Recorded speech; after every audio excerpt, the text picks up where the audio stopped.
Tarde para todos. Vamos a dar inicio. Antes de pues iniciar y continuar con la clase del día de hoy, eh, pues vamos a abarcar el taller que se va a enviar. ¿Listo? Inicialmente tenemos conocimiento que pues Microsoft Teams está molestando o no tenemos la disponibilidad en el Drive para nosotros poder asignar tareas y que ustedes puedan entregar de forma oportuna el taller. Entonces, en este caso se optó por utilizar la aplicación o la herramienta digital de Classroom, pero también presenté personalmente problemas con el Drive. Entonces, en este caso, yo les escribí por el WhatsApp para crear, porque eso hice, crear un nuevo canal para compartirles a ustedes el link y que ustedes volvieran a ingresar a un nuevo canal que se llama Fundamentos de Macroeconomía 2025-2 y poderles asignar la tarea. Entonces, en este momento les voy a asignar nuevamente la tarea para que ustedes puedan ya entregar sus talleres. Entonces, apenas yo la asigne, ustedes ya están en la disposición de poder entregar el taller, que efectivamente era fecha de entrega para el día jueves, pero que por problemas de disponibilidad, pues no habíamos podido asignarlo ni entregarlo. Entonces voy a hacerlo una vez para que, ¿por qué lo estoy haciendo hasta este momento? Porque estaba esperando que todos los estudiantes pudieran ingresar porque eso también generó un problema, que después de asignada yo la tarea, las personas empezaron a ingresar. Dime, Juliet, ¿tienes alguna duda? Sí, señora profe, buenas tardes. Lo que pasa es que, digamos, yo ya había subido el trabajo pues antes de la fecha. No sé si de igual manera tenga que volver a subirlo. Sí, vamos a subirlos todas las personas porque el único canal oficial va a ser este nuevamente, o sea, el otro ya no va a permitir porque es que no tengo espacio. Entonces, si tú ves, o sea, vuelvo a colocar un taller, ya no te va a dejar tampoco entregarlo porque no tengo espacio ni disponibilidad en el Drive. Entonces, por eso la creación de este canal de Classroom. Entonces, sí o sí, si ya lo entregaste, hay que volverlo a subir a eso para tener un orden y una trazabilidad de todos los talleres. Vale, Dale, profe, muchas gracias. dale, perfecto. Entonces voy a hacer la asignación y ustedes me confirman si ya les sale.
Listo, chicas. Entonces, por favor, las que están en la reunión, ustedes me pueden confirmar si ya les aparece, por favor.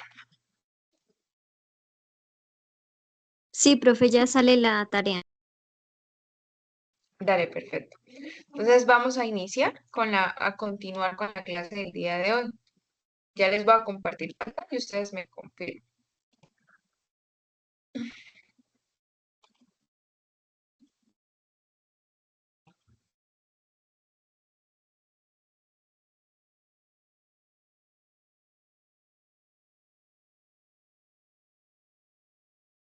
Bueno, entonces, no sé compartir las diapositivas.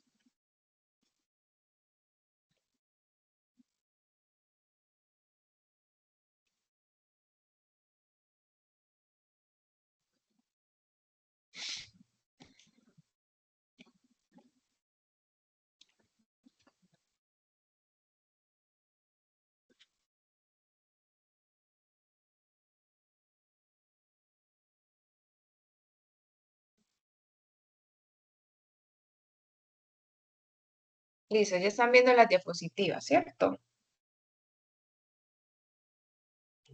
Sí, señora, profe. Listo, perfecto. Bueno, entonces, en la temática del día de hoy es el mercado de bienes y servicios. Nosotros dentro de el contenido programático vamos a ver y a llegar hasta el tema de la curva ISLM. Pero para nosotros poder estudiar estos temas de la curva ISLM, necesitamos conocer a profundidad qué es el mercado de bienes, cómo se determina y cómo funciona. Y cómo se determina cómo funciona el mercado financiero. Entonces, la clase de hoy vamos a tratar todo lo que tiene que ver con el mercado de bienes y servicios, que no es más o que lo asimilamos o que es lo mismo que el Producto Interno Bruto. Y ahorita adentrándonos en toda la temática, ustedes se van a dar cuenta por qué digo esto. ¿Qué es el mercado de bienes y servicios? Este mercado hace referencia al ámbito donde confluyen tantos oferentes, que son las empresas, como los demandantes, que son las familias o el gobierno. ¿De qué? De bienes y servicios producidos en la economía. Pero para conocer eso, nosotros vamos a iniciar con la composición del PIB. Vamos a ir explicando parte por parte para crear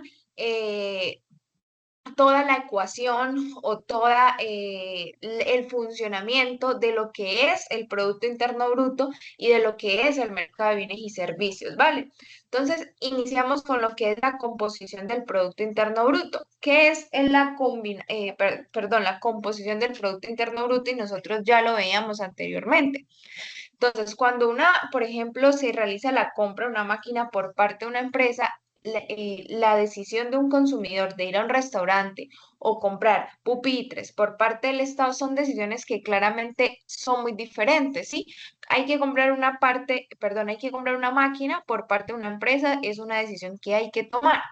Hay que tomar una decisión en cuanto a consumidor de ir a un restaurante o de no ir a un restaurante. Debemos comprar pupitres o no por parte del Estado.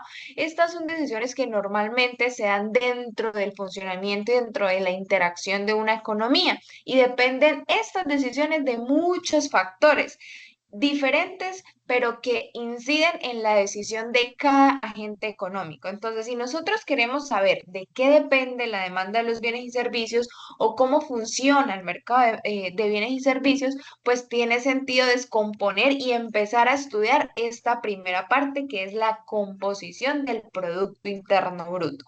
Entonces, vamos a empezar a estudiar la producción agregada, que es el PIB, que vamos a estudiarlo. ¿Por qué decimos que es lo mismo? Porque anteriormente nosotros estudiamos el PIB y que se podía calcular a través de la renta y a través de la producción.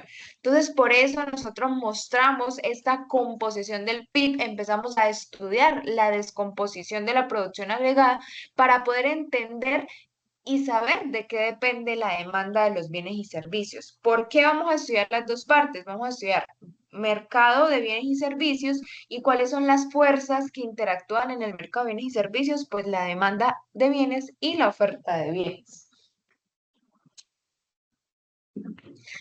Entonces iniciamos acá con el Producto Interno Bruto. Dice, en este corto plazo supondremos que el nivel de producción de equilibrio viene determinado por la demanda, es decir, las empresas producirán todo aquello que les sea demandado. Es la hipótesis que utiliza una de las principales escuelas de la economía, la escuela keynesiana. La demanda agregada equivalente al PIB se define como, y tengo acá esta ecuación, pero antes de que ustedes puedan entender esa ecuación, vamos a utilizar y vamos a explicar exactamente la descomposición del PIB y cómo lo hacen los macroeconomistas. Entonces, como primera, tenemos que el primer componente es el consumo dentro del PIB. Nosotros estamos estudiando acá y vamos a suponer y ya estamos colocando de manifiesto que hay una producción que todas las personas van a demandar, ¿sí? Entonces vamos a partir desde el punto de vista que todo lo que la economía produce es porque todo se va a vender o que todo es demandado por individuos. Ese es el supuesto con el que vamos a iniciar este estudio. Todo lo que la economía produce, todo se vende o todo es adquirido por los agentes o los individuos que consumen esos bienes y servicios. Listo, vamos a igual. Por eso se dice que la composición, por eso se dice, perdón, o al hacer la composición del PIB se muestra una identidad macroeconómica donde el PIB es igual a la demanda agregada. ¿Por qué? Y acá lo estoy demostrando. Mira, la demanda agregada equivalente al PIB se define como, entonces, Y, que es el PIB, es igual, entonces acá vamos a colocar eso para que ustedes puedan identificar. Y es igual al PIB, que es igual a la renta, porque el PIB es igual a la renta, que es igual al consumo, a la inversión, al gasto público y a las exportaciones netas, que serían exportaciones menos importaciones. Ahora, ¿por qué esta identidad macroeconómica? Porque estamos partiendo desde el punto de que todo lo que la economía está produciendo, eso todo se está adquiriendo por consumidores. Entonces, por eso se dice que la demanda equivale a lo mismo que es el Producto Interno Bruto. Y el Producto Interno Bruto, pues es todas las rentas, porque si usted produce bienes y servicios, es lo mismo de ganancias que usted va a recibir. Por eso se cumple esa identidad macroeconómica. Siendo así, vamos a estudiar esta descomposición de lo que sería el Producto Interno Bruto, que no es más que esa misma demanda agregada. Entonces, como primer componente tenemos al consumo. ¿Listo? El consumo es uno de los componentes más importantes dentro de esta identidad macroeconómica. Lo vamos a representar con la letra C, ahí en la ecuación lo tengo, y son los bienes y servicios comprados por consumidores. ¿Por qué se dice que es uno de uno de los componentes más importantes? Porque es el que más menos volatilidad tiene y el que mayor participación tiene en el Producto Interno Bruto. ¿Por qué? Porque son todos los consumos, por ejemplo, de parte de las familias que se hacen de necesidades inmediatas o necesidades que sí o sí usted debe suplir. Entonces, por ejemplo, cuando ahorita más adelante empecemos a ver, a estudiar la gráfica del consumo, ustedes se van a dar cuenta, y yo ya lo explicaba en su momento, porque el consumo no inicia desde la intersección cero, sino que hace una parte donde ya estuviera consumiendo ese componente. ¿Por qué? Porque hayan ventas, no hayan ventas, haya producción, no haya producción, las familias deben consumir bienes y servicios para poder subsistir. Por eso es el consumo el más importante dentro del componente de esta identidad macroeconómica. Entonces, ¿qué es el consumo? Pues son todos los bienes y servicios que los compradores o que son comprados por los consumidores, que van desde qué? Por ejemplo, las necesidades inmediatas, que son los alimentos que normalmente usted utilizaría para poder subsistir. O, por ejemplo, tiquetes de avión, o si tú vas a vacaciones, si vas a comprar otro carro, todas esas compras que tú utilizas para el consumo, ese es el primer componente que estamos explicando dentro de la identidad macroeconómica. El consumo es como, a diferencia, es el mayor componente en el PIB. Como les explicaba, es el que mayor participación tiene en el PIB. Ha pasado en promedio de estar en un 57,3 de participación en el PIB a pasar a un 46% en países desarrollados. O sea que es el componente que mayor comportamiento e incidencia tiene sobre la identidad macroeconómica. El segundo componente que vamos a estudiar dentro de esta descomposición del PIB es la inversión. Entonces, la inversión en este caso específicamente de la identidad macroeconómica, nosotros la vamos a dejar fija. Es decir, vamos a dejarla ahí quieta, como que viene dada ya. ¿Por qué? Para poder estudiar otras variables que son más importantes dentro de la identidad macroeconómica. Cuando empezamos a estudiar estas inversiones, se pueden distinguir de inversiones en existencias. Entonces, la inversión es la suma de la inversión no residencial, que es la compra de nuevas plantas, nuevas máquinas, por parte de las empresas o los productores que están generando una inversión dentro de la producción de un bien y servicio, ¿sí?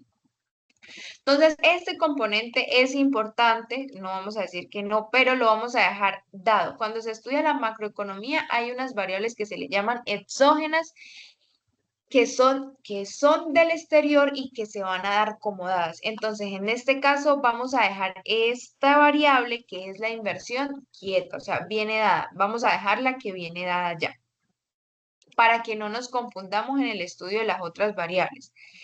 Hay otro que es el componente del gasto público. El gasto público, ustedes ya saben a qué hace referencia y representa los bienes y servicios que son comprados por el gobierno o por el Estado en todas sus instancias. ¿Y qué es lo que hacen o cuál es el funcionamiento del gasto público? Pues satisfacer necesidades de la sociedad. Entonces, los bienes van desde aviones hasta equipos de oficina. ¿Por qué? Porque obviamente en el Estado público o en los entes o las entidades o organizaciones oficiales, pues obviamente necesitan o requieren de equipamiento. Entonces va desde ayudas a las poblaciones como todos los gastos que requiere el Estado como tal. Entonces, todos los servicios que comprenden son suministrados por los empleados públicos. Entonces, de hecho, ahí se empieza a contar dentro del gasto público todos esos servicios que se le brindan a los funcionarios públicos y entra como un gasto ante el ente gubernamental. Entonces acá tenemos esta ecuación, que es la demanda es igual a al Producto Interno Bruto, que es lo mismo que la renta, que es igual al consumo, a la inversión, al gasto público y a las exportaciones malas, menos las importaciones. ¿Listo? Ahora esa es la composición del PIB. Nosotros, ¿cómo la llamamos? Que es igual a la demanda agregada, pues partimos desde la perspectiva que todo lo que la sociedad está produciendo es porque se está demandando. Entonces vamos a estudiar la demanda agregada y vamos a representar esta demanda como el total de los bienes que son adquiridos por todos los consumidores y es acá donde la vamos a llamar Z. Ahora, normalmente le dimos un repaso súper rápido a esa composición del consumo, la inversión, el gasto público, porque la vamos a estudiar a profundidad con lo que es la demanda agregada. Entonces, tenemos que esa ecuación que les estoy mostrando normalmente acá, pero pues no me deja colocarle como 3 rayitas, o déjame un segundito a probar. Bueno, no es. Normalmente esto no es una ecuación, es una identidad macroeconómica. ¿Y qué me abarca esa identidad macroeconómica? Pues que todo lo que estoy consumiendo, perdón, todo lo que se está produciendo dentro de una economía se está consumiendo. Por eso Z es igual a Producto Interno Bruto, que es lo mismo que el consumo, la inversión, el gasto público y las exportaciones netas. Entonces, ahí normalmente no se coloca un igual, sino se coloca el símbolo de 3. ¿Para qué? Para que en lugar de que sea una igualdad, perdón, en lugar de que sea una ecuación, pues estamos generando una igualdad de identidades macroeconómicas. Entonces, la Z que se define como la suma del consumo, porque la demanda agregada es la suma del consumo más la inversión, más el gasto público, más las exportaciones menos las importaciones. Entonces, nosotros vamos a suponer, vamos a empezar a estudiar el consumo como el primer componente de la demanda agregada. Sabemos que es lo mismo que estamos estudiando anteriormente como Producto Interno Bruto, pero vamos a llevarlo a profundidad desde el punto de la identidad o de la demanda agregada como tal. Entonces vamos a suponer, por ejemplo, que todas las empresas producen el mismo bien, ¿sí? Que pueden ser utilizados por los consumidores para consumirlo o las empresas para producir algún bien o servicio o por el Estado para suplir también una necesidad que ellos requieran. Entonces, solo tenemos que examinar un mercado porque solo estamos suponiendo que tenemos un bien. Entonces, vamos a estudiar un mercado con un bien y vamos a averiguar qué determina la oferta y la demanda de ese mercado. Entonces, estamos ahí atentos. Solo vamos a suponer que hay un bien dentro de nuestra economía. Perdón, de nuestra economía. Estamos estudiando una economía. Solo hay un bien, es decir, vamos a poner foco y análisis a un solo mercado porque hay un solo bien. Y necesitamos saber qué determina cuánto voy a vender de ese bien o qué determina cuánto voy a comprar de ese bien. Cómo funcionan estos agentes o estas fuerzas, oferta y demanda dentro del mercado. Entonces, supongamos que las empresas están dispuestas, por ejemplo, a ofrecer cualquier cantidad de un bien determinado a un precio P. Entonces, ese supuesto me va a permitir a mí ¿qué? Centrar la atención en el papel que desempeña la demanda, pero en la determinación de la producción. Entonces, como veremos más adelante en el libro, porque se los voy a ir explicando, ese supuesto solo es válido a corto plazo, porque pues obviamente cuando estudiemos el medio plazo más adelante, vamos a abandonar estos supuestos. Recuerden que dentro de la economía nosotros basamos los estudios, los análisis y las interpretaciones a través de supuestos que nos van a permitir a nosotros hacer una simplificación de la realidad para tener una mejor interpretación. Entonces vamos a tener concentrados estos supuestos y adicional vamos a suponer también que estamos analizando una economía cerrada. Es decir, nosotros no estamos vendiendo ni comprando al exterior. ¿Listo? Entonces vamos a poner dentro de nuestra identidad macroeconómica las exportaciones y las importaciones, pero vamos a suplir que no estamos dentro de una economía abierta, sino una economía cerrada, que no comercia con el resto del mundo y que tanto las exportaciones como las importaciones pues son iguales a ceros. ¿Listo? Obviamente este supuesto es contrario a lo que se basa en la realidad, por eso le digo que vamos a estudiar antesupuestos que lo que nos ayudan es a simplificar la realidad, porque nosotros actualmente sabemos que nuestra economía y cualquier economía del mundo comercia con el resto del mundo. Entonces más adelante se va a estudiar esta identidad macroeconómica que estamos estudiando de la demanda agregada con una economía abierta. Entonces, listo. Con esos supuestos necesitamos determinar la oferta y la demanda en el mercado de bienes. Solo estamos en el mercado de bienes y servicios. Entonces, según el supuesto que analizamos que una economía está cerrada y las exportaciones y las importaciones, disculpen, las exportaciones y las importaciones son cero, entonces vamos a generar la demanda de bienes simplemente con la suma del consumo, la inversión y el gasto público por el momento.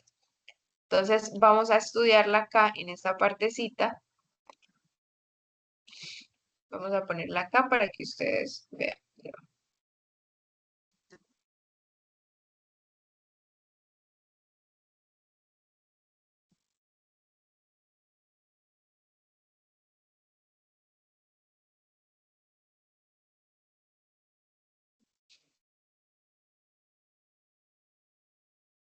Y borramos eso. Por el momento estamos estudiando solamente la identidad de la demanda agregada, ¿sí? Por eso acá la ponemos. Esta es la composición del PIB y abarcamos que desde el supuesto de que todo lo que nosotros compramos, vendemos, perdón, se compra por todos los consumidores, se da esta identidad macroeconómica. Pero la demanda agregada, suponiendo que la economía está cerrada, que no exportamos que no exportamos ni importamos, pues es esta identidad macroeconómica como tal. Entonces, examinemos cada uno de esos componentes. Ya más o menos le dimos un repaso a los componentes a través de la composición del Producto Interno Bruto, pero acá le vamos a dar una trascendencia más aterrizada. Entonces, vamos a iniciar con lo que es el consumo. Entonces, pasamos acá. El consumo, como dice, depende de diferentes factores, pero su dependencia principal es el del nivel de renta. Entonces, ¿qué tanto determina yo cuánto voy a consumir? Pues el nivel de renta que yo tengo.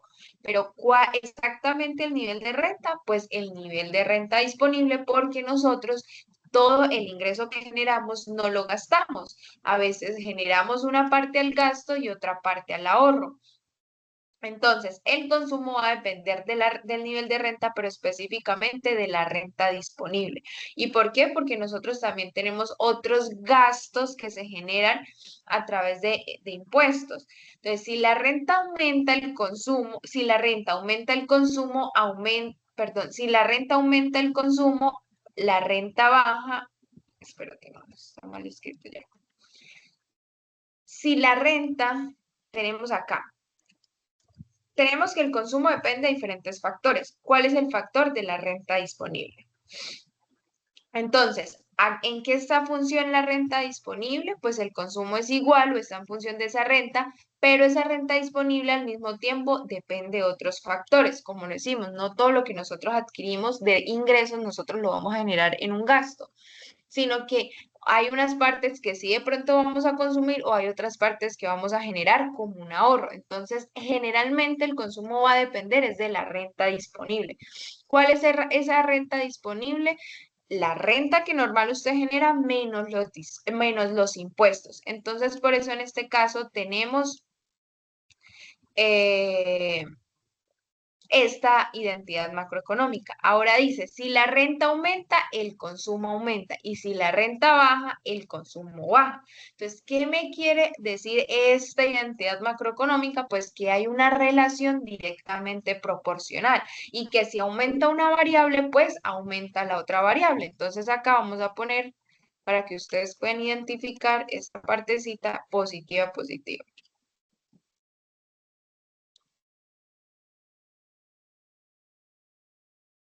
Ay, no, no. Listo.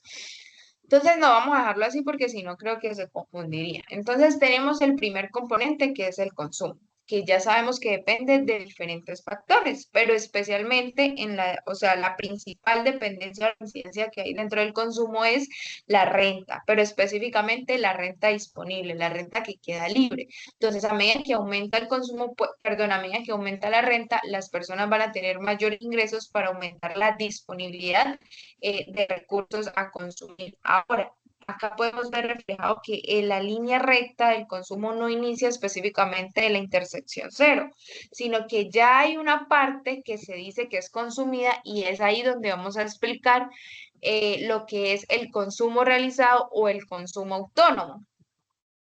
Entonces vamos a explicar esa partecita. Entonces, si las decisiones de consumo dependen de muchos factores, pero la principal es la renta disponible, pues vamos a estudiar ahora cómo se da esa parte de que un consumo ya está dado. O sea, se denomina que un consumo sí o sí se da porque hay que generar un consumo para subsistir dentro de los parámetros sociales de la vida, ¿sí? Entonces vamos a dejar esta ecuación que es súper importante que no se las había colocado. Ah, bueno, acá está. Vamos a bajarlo un poquito que no se ve. Ya. Entonces tenemos que a partir de la relación del gráfico, que estamos desde esta intersección, tenemos esta identidad macroeconómica. A partir de esta relación, ¿qué podemos expresar? Pues una función de consumo, que es la que determina como tal el volumen de consumo para cada nivel de renta disponible. ¿Por qué? Porque es uno de los componentes, incluso el más importante dentro de la identidad de la demanda agregada. Entonces, ¿qué es el consumo? La letra C, pues el consumo que se ha realizado ya en su totalidad, dependiendo de la renta que se genere. ¿Cuál es el consumo sub-op? Es el consumo autónomo, aquel que se realiza aunque no hayan ingresos. Es el consumo de supervivencia, algo que hay que comer, alguna ropa hay que tener que se financia o se financia con ahorros o con ayudas. Entonces, sí o sí, este consumo siempre va a estar porque nosotros debemos satisfacer necesidades inmediatas. Y es lo que este consumo es este que vamos a tener acá en esta partecita de mi cursor, es ese consumo autónomo. Ahora, luego de ese consumo autónomo viene la pendiente del consumo que se le denomina proporción marginal a consumir. Indica que sería esta, que tanto yo voy a consumir o el porcentaje que se va a consumir o que se destina al consumo cuando aumenta la renta. Eso es la proporción marginal a consumir, que sería la pendiente de la curva de consumo. Entonces, si nosotros hacemos este estudio y sacamos la pendiente y calculamos la pendiente de la gráfica del consumo, pues esa pendiente es el porcentaje que normalmente indica cuánto estoy destinando al consumo dependiendo cuando aumenta la renta. Entonces, ese consumo, perdón, esa pendiente de la curva puede tomar valores entre 0 y 1. Cuando aumenta la renta, pues una parte se destina al consumo y otra parte al ahorro. Entonces, ¿cuándo es 0? Si cualquier incremento de renta se destinara en su totalidad al ahorro y tomaría valor 1 si dicho incremento se destina en su totalidad al consumo. Entonces ahí ya podemos ver qué tanto porcentaje puede llegar a generarse o a indicarse dependiendo pues del aumento de la renta. Entonces sabemos que si el consumo es cero, pues estamos diciendo que si incrementa la renta, pues se va a destinar totalmente esa renta disponible al ahorro. Por tanto, pues el consumo no incide específicamente ese porcentaje en el consumo porque da cero. Pero si es uno o llega a tomar valores cercanos a uno, pues si aumenta esa renta, en ese porcentaje específicamente que dé el consumo o la pendiente de la curva, pues es el porcentaje que vamos a destinar a consumir como tal en el mercado de bienes y servicios. Y por tanto, Y pues es la demanda agregada o la misma renta disponible, porque vamos a tener en cuenta que la demanda agregada es lo mismo que la renta disponible. ¿Por qué? Partimos nuevamente desde el punto de vista que todo lo que la economía vende o produce es porque alguien lo va a consumir. Entonces, a medida que usted consume un bien y servicio, pues obviamente le está generando ingresos a las empresas, ingresos a las personas que venden esos bienes y servicios, que es la misma renta disponible y que también va a volver a ser utilizada para comprar bienes y servicios y al mismo tiempo para producir. Entonces, es importante conocer estos supuestos para que ustedes puedan interpretar y analizar específicamente esta identidad macroeconómica donde se abarca que la renta disponible es igual al Producto Interno Bruto, incluso es igual a la demanda agregada. Entonces, ahí ya hemos estudiado todo lo que tiene que ver con el consumo. Vamos a estudiar ahora uno de los importantes también que ya le estamos dando como dados, que es la variable de la inversión. Entonces, como abarcamos anteriormente, los modelos tienen dos tipos de variables. Ya se los abarcaba, ¿sí? Otras variables dependen del modelo y por lo tanto, pues se explican en el modelo que nosotros estemos estudiando. Pero hay unas variables que se denominan endógenas. Y es el caso de, por ejemplo, el consumo que hemos visto antes. Entonces, otras no se explican dentro del modelo, sino que ya vienen dadas, y es este tipo de inversión. Entonces, por ejemplo, ¿cuáles son las endógenas? Las que vienen o dependen de otras variables del modelo y por tanto se explican dentro del modelo, ¿sí? Y hay otras variables que se denominan exógenas. ¿Por qué? Porque no se explican dentro del modelo, sino que ya las estamos dando como dadas y no las estamos teniendo tanto en cuenta dentro del modelo que estamos explicando y eso es lo que necesariamente va a suceder con esta de la inversión. ¿Para qué? Para no confundirnos y para explicar específicamente otras variables que son importantes o la más importante como es la del consumo dentro de la identidad macroeconómica de la demanda agregada. Ahora, sabiendo que vamos a tomar la inversión como una variable que ya está dada, que es una variable exógena, pues obviamente tenemos acá esta parte de la inversión. Y decimos que la inversión incluye tanto como de la compra de nuevos elementos para incorporar a la estructura productiva de las empresas, maquinarias, ordenadores, automóviles, instalaciones, como los incrementos de las existencias en almacén, inversión en stock, incluyan las compras de nuevas viviendas por parte de los hogares. Entonces dice, la inversión está relacionada fundamentalmente con dos variables. Entonces, acá tenemos una inversión autónoma, que sería el stock o las existencias que están en el momento, una propensión marginal según el tipo de interés y una propensión marginal de acuerdo a la renta. Y de esto depende la inversión. Pero en este momento vamos a dejar dada esa inversión. Vamos a dejar ya que está ahí dada y no vamos a darle con mucha trascendencia a lo que dependería. Pero vamos a explicar el nivel de renta. Entonces, por ejemplo, si aumenta la renta, abarcando esta ecuación, pues aumenta la inversión y se dispone mayor capacidad para financiar unos proyectos. Obviamente, si disminuye la renta, pues no hay tanto recurso para generar una inversión, por tanto, la inversión disminuye.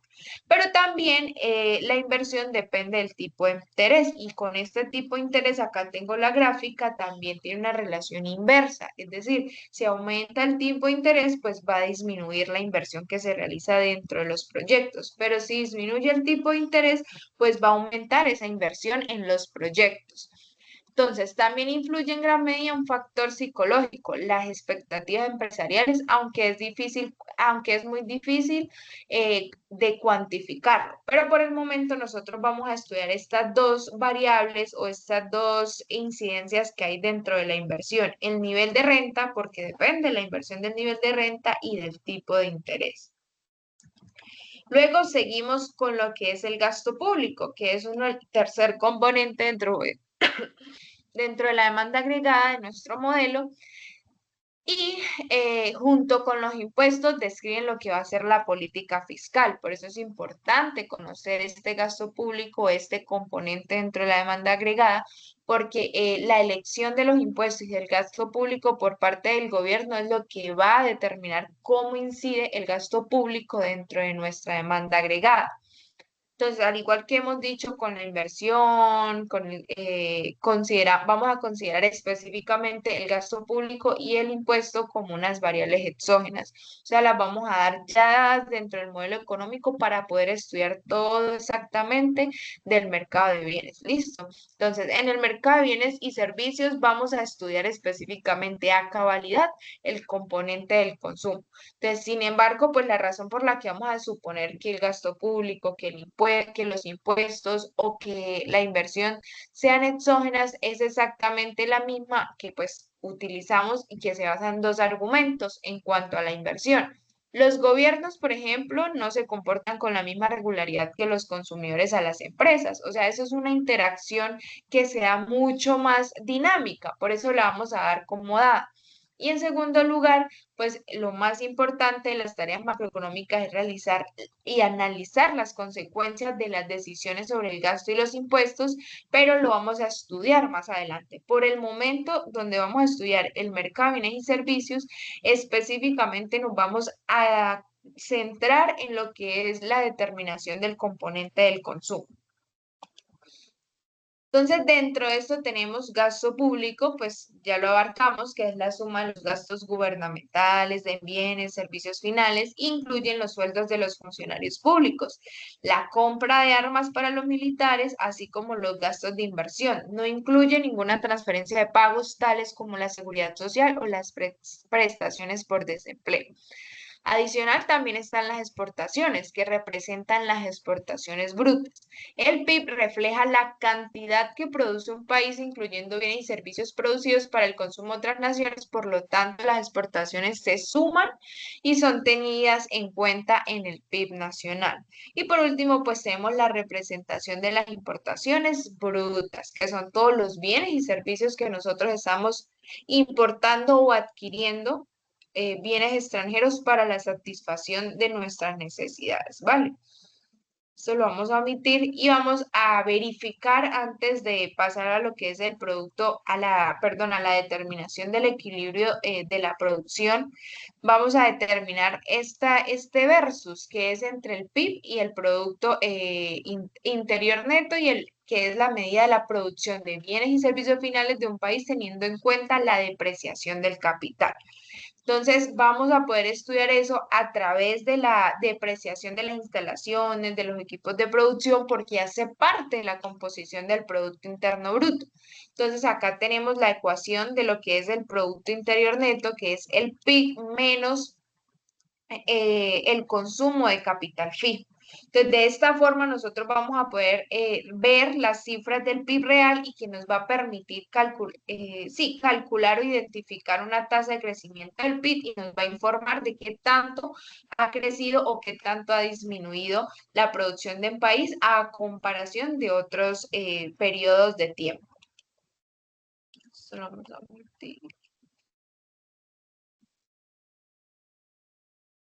Listo. Nosotros, ¿por qué estamos estudiando el mercado de los bienes y servicios? Porque vamos a estudiar lo que es la curva IS, que son las combinaciones de renta y el tipo de interés donde la oferta y la demanda se igualan. Pero para eso es necesario primero estudiar el mercado de bienes, cómo se compone la oferta, cómo se compone la demanda, por qué hacemos esa identidad macroeconómica y vamos a reunir estos elementos, ¿vale? Entonces vamos ahora a hablar de la determinación de la producción del equilibrio.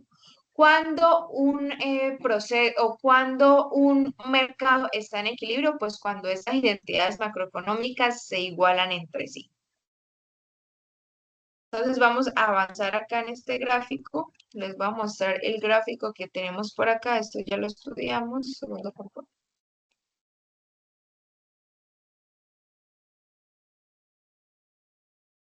Acá.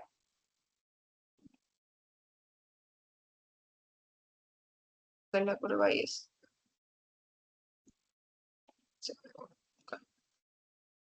Listo, entonces acá tenemos dos gráficas que inicialmente va a ser un poco complejo entenderlas, pero a medida que vayamos avanzando en el estudio de estas gráficas, ustedes van a entender a cabalidad cómo funciona el mercado de bienes y servicios. Entonces ya tenemos en cuenta qué es el mercado de bienes y servicios, que es donde todos los ofertantes o los demandantes entran a interactuar eh, dentro de un mercado. Eso lo tomamos como un todo. Listo. Ahora vamos a tener en cuenta específicamente que todo lo que la economía está produciendo es todo lo que la economía misma va a demandar. Entonces empezamos a crear un gráfico de cómo se comporta esta demanda agregada dentro del equilibrio del mercado de bienes. ¿Para qué? Para poder a partir de este gráfico construir la curva IS. Entonces acá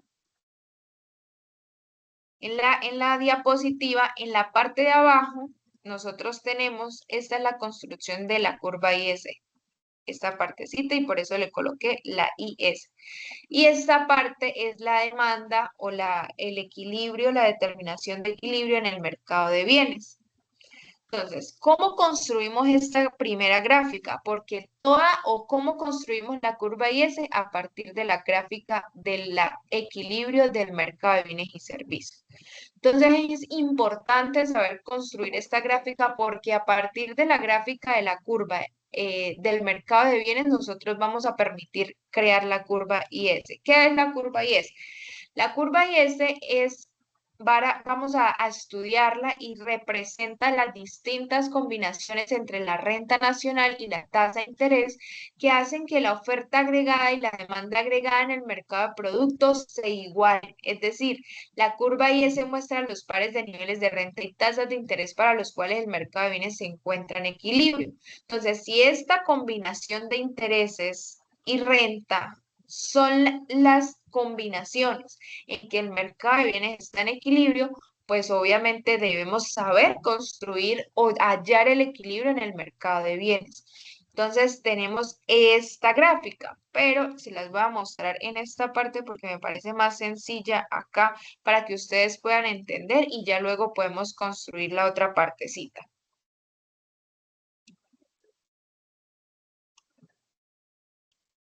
Entonces vamos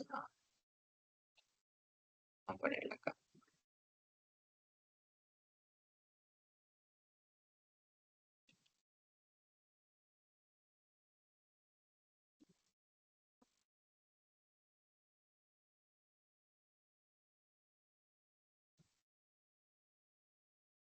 Espérenme un segundo, chicos.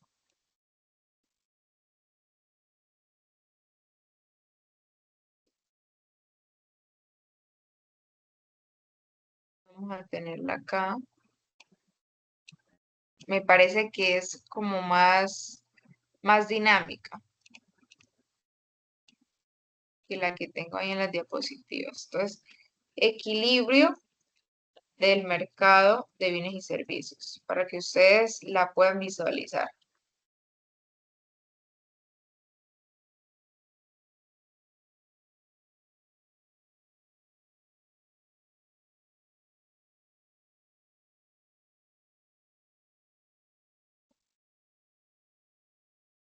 Listo. Entonces, antes de entrar a construir la curva IS, nosotros vamos a estudiar cómo se da el equilibrio en el mercado de los bienes y servicios. Nosotros ya estudiamos cómo determinamos la oferta agregada, cómo determinamos la demanda agregada, a partir de qué componentes, a partir de la construcción y la determinación de los componentes. Ahora vamos a estudiar este equilibrio en el mercado. Entonces, acá en esta parte, ¿qué tenemos, chicos? Inicialmente nosotros vamos a construir cómo se identifica o cómo es la construcción de esta identidad macroeconómica, ¿sí? Entonces tenemos el gráfico en el 3.2, ¿sí? ¿Qué nos adquiere ese gráfico? ¿Qué es lo que estamos abarcando dentro de ese gráfico? Pues vamos a suponer que la economía se encuentra inicialmente en equilibrio representado pues en el punto A. Entonces nos paramos donde estamos, en el punto A. Entonces, acá podemos evidenciar, pueden ver mi cursor para que ustedes puedan identificar. Entonces, estamos en el punto A. En ese punto A se supone que estamos en equilibrio. Pero ¿cómo es el gráfico de este mercado de bienes y servicios? Tenemos la pendiente, que sería esta partecita. Voy a ir colocándolas para que ustedes vayan entendiendo lo que yo les estoy hablando. Esta recta es lo que nosotros le vamos a llamar el PIB o la recta. PIB o la recta, como ustedes lo quieran llamar. Esta acá ya está pues señalada que es la rosadita o la morada, que sería la demanda agregada. Ahora, cuando un mercado está en equilibrio, como ya lo hemos estudiado anteriormente, cuando estas dos se cruzan. Entonces, ¿en qué punto se cruzan? Cuando están en el punto A. En ese punto A nosotros ya estamos en equilibrio. Ya nosotros acá hay un gasto autónomo de 0 a este punto, ya tenemos la demanda agregada, por eso sale la recta desde ese punto y estamos igualando en el punto A y abarcando en el punto A que hay un equilibrio del mercado. ¿Qué quiere decir eso? Que la Z es igual a la Y. Eso lo estamos abarcando. Este punto está en equilibrio. Ahí ya está el equilibrio, donde toda la demanda que se está generando, pues toda la producción que se está generando, pues son todos los bienes y servicios que se están adquiriendo. Y ahí está en equilibrio. ¿Por qué? Porque todos están dispuestos a comprar a una renta, con esa renta disponible, y todos están dispuestos a producir. Ahora, ¿qué sucede cuando ese mercado de bienes hay un aumento de la demanda? ¿Qué puede suceder? Pues es esta gráfica que les voy a mostrar, que también se las voy a colocar para que también sea como un poco entendible, porque es antes de la creación. Eh,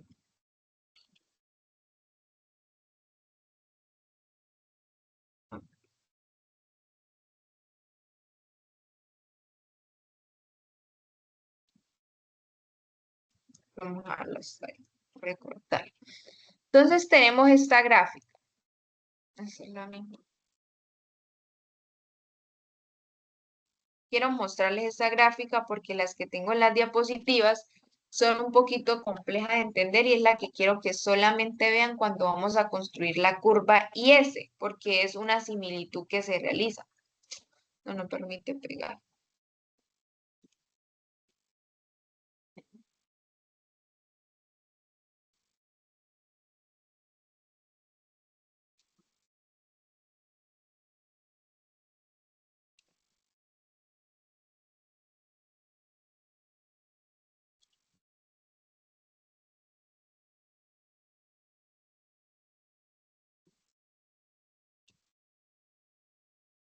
Bueno, entonces quiero que estudiemos esta partecita. Les voy a compartir la pantalla. Déjenme un segundito.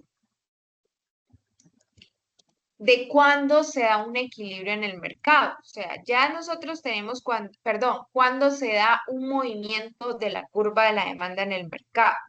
Entonces, eso es lo que quiero que nosotros veamos acá. Voy a dejarles de compartir un momentico y les voy a volver a compartir. Entonces, acá pueden ver esta gráfica. Normalmente tenemos conocimiento de que el mercado anteriormente está en equilibrio. Entonces tenemos esta gráfica.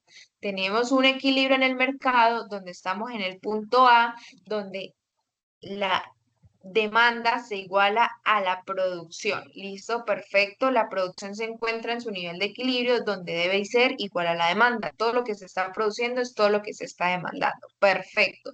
Con una renta disponible, ese es el punto de equilibrio. Pero ahora vamos a suponer cuando hay un movimiento de esta recta que tenemos acá, que es la demanda agregada. ¿Por qué se puede dar esta combinación o por qué se puede dar esta gráfica? Pues vamos a suponer que hay un movimiento, un desplazamiento de esta demanda agregada. ¿Y por qué se da ese desplazamiento de la demanda agregada? Pues vamos a suponer que aumentó la renta disponible. Entonces vamos a suponer que las personas o los individuos que están dentro del mercado de bienes y servicios encontraron un mayor empleo, un empleo o una mayor oportunidad laboral y pues están generando más ingresos del que normalmente estaban generando. Entonces aumenta su renta disponible. Al aumentar su renta disponible, ¿qué abarca o qué nos quiere decir? Pues que obviamente va a tener mayor disponibilidad de consumo, por tanto ya no va a estar en A. En A estamos en equilibrio. A esta renta estamos en equilibrio porque todo lo que se produce demanda. Listo, es lo que se demanda. Ahora, no, es que las personas o los agentes que están dentro del mercado de bienes aumentaron su renta disponible. Entonces, ¿qué quiere decir? Que va a aumentar la capacidad de consumo porque yo voy a tener más ingresos para comprar bienes y servicios que satisfacen mis necesidades. Entonces, yo ya voy a pasar del punto A al punto B. Ahí ya la demanda agregada se desplaza hacia la derecha. ¿Por qué? Porque aumenta la renta disponible. ¿Y cómo podemos ver eso en nuestra ecuación? Entonces vamos a tomarla por acá para que ustedes puedan ver cómo funciona esto dentro de la ecuación.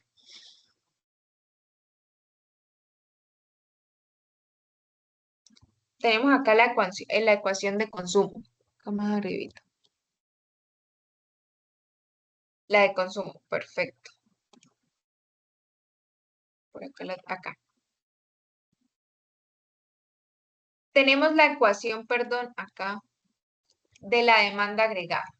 Si nosotros abarcamos que todo esto depende, esta demanda, entonces si aumenta, vamos a ponerle un signo positivo al consumo, pero ¿por qué aumenta el consumo? Porque aumenta la renta disponible. Entonces, si aumenta la renta disponible, que hace parte de la ecuación del consumo, pues aumenta el consumo. Y si aumenta el consumo, pues aumenta la demanda agregada. Y por tanto, si aumenta la demanda agregada, es lo que estamos analizando en esta partecita. Pasamos al punto B. Entonces, entendido hasta ahí, hemos pasado del punto A al punto B porque aumentó la renta disponible, tenemos más ingresos para gastar y estamos consumiendo más. Entonces aumentó la demanda. Pero cuando pasamos al punto A, nosotros nos damos cuenta que los productores deben producir mayor cantidad de bienes y servicios para acordar o para igualar esa cantidad demandada y que todos puedan satisfacer necesidades. Entonces ya del punto B pasamos al punto C, porque los productores van a aumentar su capacidad productiva, porque hay mucha demanda y hay poquitos bienes. Entonces, ¿qué hacen los vendedores? Vamos a producir más porque está creciendo la demanda agregada. Pero en esta demanda agregada, perdón, pero en este aumento de la producción, vuelve y aumenta la renta disponible, porque si yo aumento mi producción, quiere o abarca o analiza o determina que están aumentando mis ingresos. Entonces, por eso yo paso del punto C nuevamente al punto D, donde aumenta nuevamente la demanda agregada porque está aumentando nuevamente mi renta disponible. Y cuando estoy en el punto D, obviamente los productores vuelven y dicen, aumentó más la demanda agregada, debemos aumentar la producción para subsanar todo ese aumento de demanda agregada que se está dando. Entonces volvemos a pasar al punto E. Y así sucesivamente hasta que volvemos a llegar al punto A, que es el nuevo equilibrio dentro del mercado de bienes y servicios. Entonces ustedes van a tener en cuenta que siempre el mercado va a fijar un punto de equilibrio, que pueden haber modificaciones porque aumentó una variable, disminuye otra variable, pero que siempre el mercado va a llegar o va a trabajar en pro de volver a llegar al equilibrio, de buscar el equilibrio del mercado de bienes y servicios. Entonces, en este caso, así es que funciona el mercado de bienes y servicios. Bueno, mira, acá eso es lo que les quería explicar de cómo aumenta la renta disponible. Entonces vamos a traernos esta explicación para que ya, ustedes ya lo vieron gráficamente cómo se da un aumento de la renta disponible. Claramente aumenta la demanda agregada aumenta la producción la renta disponible, al mismo tiempo vuelve a aumentar la demanda y es un ciclo repetitivo que se da hasta que se llega al equilibrio. Y eso se le llama un efecto multiplicador, que un movimiento hace que haya un círculo repetitivo de todas esas decisiones. Entonces, al haber un aumento de la demanda agregada, aumenta la producción aumenta la renta vuelve a aumentar la demanda y vuelve el ciclo hasta que llegan al equilibrio en el mercado. Entonces, acá tenemos esta ecuación y nos vamos al consumo. ¿Por qué se modifica? Bueno, entonces tenemos esta partecita para que ustedes puedan entender. Esta ecuación que estoy acá en este momento señalando es la ecuación de la demanda agregada y esta ecuación es la del consumo. ¿Cuál fue el ejemplo que dimos anteriormente cuando hay una modificación de la demanda agregada? Pues que aumentó este consumo que está acá. Aumentó, perdón, esta renta disponible. Cuando aumenta esta renta disponible, que estamos señalando acá, le vamos a poner un positivo, pues aumenta este consumo que está acá. Y cuando aumenta este consumo que está acá, que es el mismo componente que está acá, vamos a ponerle un signo positivo otra vez, pues aumenta mi demanda agregada. Y como ahora aumentó mi demanda agregada, pues empieza el efecto multiplicador que les estaba explicando acá. Entonces, ese es el mercado de bienes y servicios que les estoy explicando. Estamos llegando a la parte de la construcción de la curva IS. ¿Por qué es necesario conocer el mercado de bienes y servicios? Porque vamos a construir la curva IS que me va a demostrar las combinaciones de equilibrio del mercado de bienes y servicios, la combinación tanto de renta como de tipo de interés en el que el mercado de bienes y servicios está en equilibrio. Entonces, acá tenemos esta gráfica, está un poco más compleja, pero va a ser mucho más fácil al entender la que tengo acá arribita, para que ustedes a partir de estos puntos de equilibrio, ustedes puedan construir la curva IS. ¿Y qué es la curva IS? Ya les dije, representa las distintas combinaciones entre la renta nacional y la tasa de interés. Entonces vamos a dejar hasta acá porque la curva IS la vamos a ver el próximo encuentro cuando ya veamos el mercado financiero. Por el momento ya sabemos cuál es el mercado de bienes, cómo se determina el mercado de bienes, cuáles son las fuerzas que actúan en el mercado de bienes, cómo se halla el equilibrio entre el mercado de bienes cuando hay un movimiento de la demanda agregada por una modificación y cómo a través del mercado de bienes se construye la curva IS. ¿Listo, chicos? Entonces yo creería que vamos a dejar hasta acá esta temática para luego poder ver el mercado financiero y ya empezar a construir lo que es la curva IS y la curva LM. Entonces espero que tengan un excelente día. Voy a dejar de compartir. Por favor me confirman si ya les salió en la tarea. Bueno, ya vi una persona que entregó el taller. Y las personas que no lo puedan hacer me confirman al WhatsApp, ¿vale?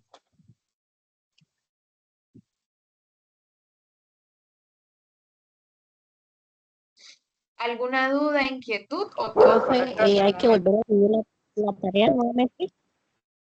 Sí, al nuevo Classroom, al link que yo les envié al WhatsApp. Entonces, por favor, me ayudan con eso.